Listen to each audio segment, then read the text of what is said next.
Hey guys, welcome back.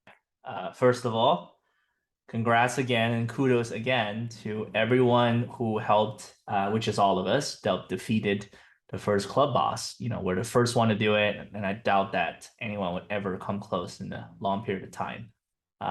That's why I'm really happy to share some of the initial tips I have about the second club boss over here, who fortunately doesn't have the annoying damage reflection uh, like the last boss. So the key to this boss, as we'll get into a little bit more, is also staying alive, but making sure certain members of the club more alive at least than others. I will start off by saying that this is not by far the only way to do this strat, especially if you have higher BP. If you can tank more of the attacks reasonably and use your basically best team and do full damage, and that's the way to go to make the most damage. But I think hopefully this will help out more of the folks who are a little bit short on heroes or BP basically to go in basically code turkey. So before we introduce the strat a little bit, I do want to stress again that please put more resources you haven't already into these two guys, My Mask and Beast King. As we will get into a little bit more, they are just the best duel, or basically perfect in any kind of PvE content where you're fighting bosses. They do so much damage against a single target. No one else even come close, right? So why is that? Obviously, if we check their ultimate for one, um, a My Master 500% attack, which is insane. As comparison, with Ultimate for Atomic Samurai, even upgraded, is 125%, right? Obviously, there is a little random factor in here in which there's a chance he only does 2 attacks instead of 5. But he does have an updated keepsake, which I don't believe we have just yet, that can make that bottom from 2 to 3. And in either case, his 500% attack should still make up for any random number deficiencies, right? Also, his passive allows him to basically apply injury without spending any kind of energy, as long as a villain he attacks. That's why it makes him the perfect duel for Beast King, whose passive basically allows him to do a follow-up attack on any enemy with injury applied up to 3 times each turn. So this guy gets 3 free attacks per turn. That's, easily 3 times the damage than someone else could have done.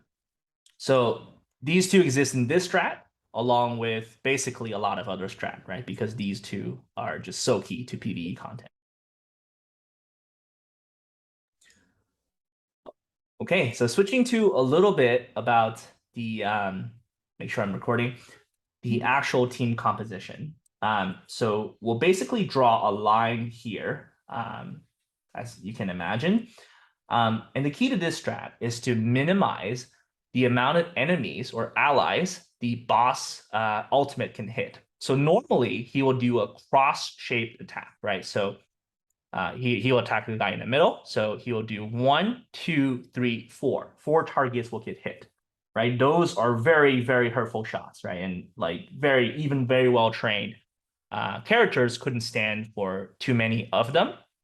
And he hit 4 of them, which is disastrous, right? Because one of them probably is or will be our main damage guys or glass cannons.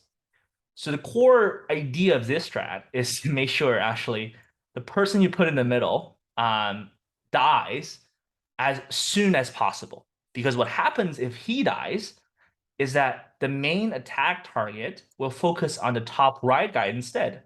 And the boss ultimate will only be able to hit 2 of them. So, and most people do have 2 tanks, right? So these will be your 2 tanks, and they would be the only one taking damage for the rest of the fight, basically. Because the rest of these, so 1, 2, 3, these damage guys, they are safe. They're completely safe as long as they don't get, they can tank the first ultimate, right? Because they're guaranteed to get hit by it. So 1, 2, 3 are your safe bet.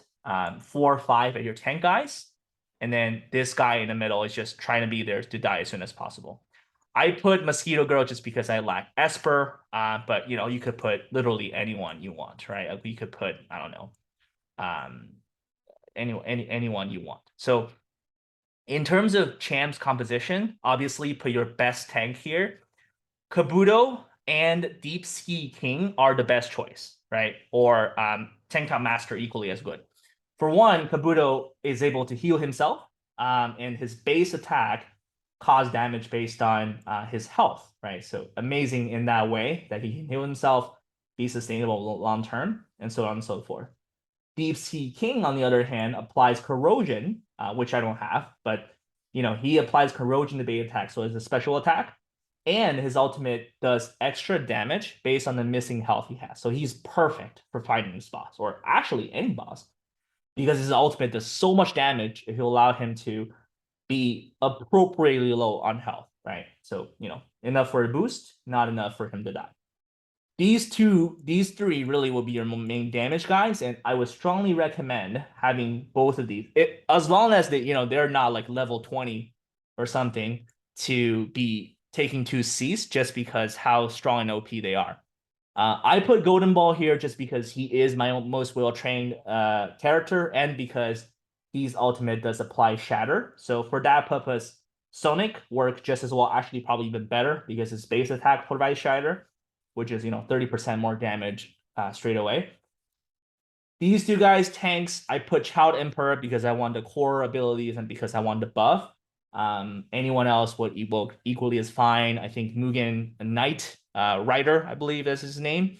Someone who can do buffs and tank damage, perfect. So that's that. And really, mainly the 3 attack guys are over here. So now let's talk a little bit more about the speed setup, right? So because in this case, I don't have Sonic, I have Golden Ball, or actually this guy, whoever applies special abilities, they should go first. If I have Sonic, I will have him go first, right? So that basically the negative effect is for all other LS to enjoy. So he'll do an ultimate to apply Shatter. Child Emperor would attack to give these 2 Berserk, in this case, or whoever else you have up there who's a tank, and allow these 2 to do their work. I think nothing particular about Beast King using their ult, but make sure a My Mask get to use an ult every turn. God, you'll see the damage. It's no joke. These 2, I mean, just do what you're supposed to do. Mosquito Girl or anyone you put up there, as long as they die after 2 turns, we're all good. We don't need them for the rest of the game. Right, so maybe a little bit about gear, but hopefully should be straightforward. For the tanks, you want to get them as much health as possible. If you can afford it, give some extra attack, that would be nice. In this case, I have around 250,000, so I think I'm confident that he can tank all 10 turns without no problem.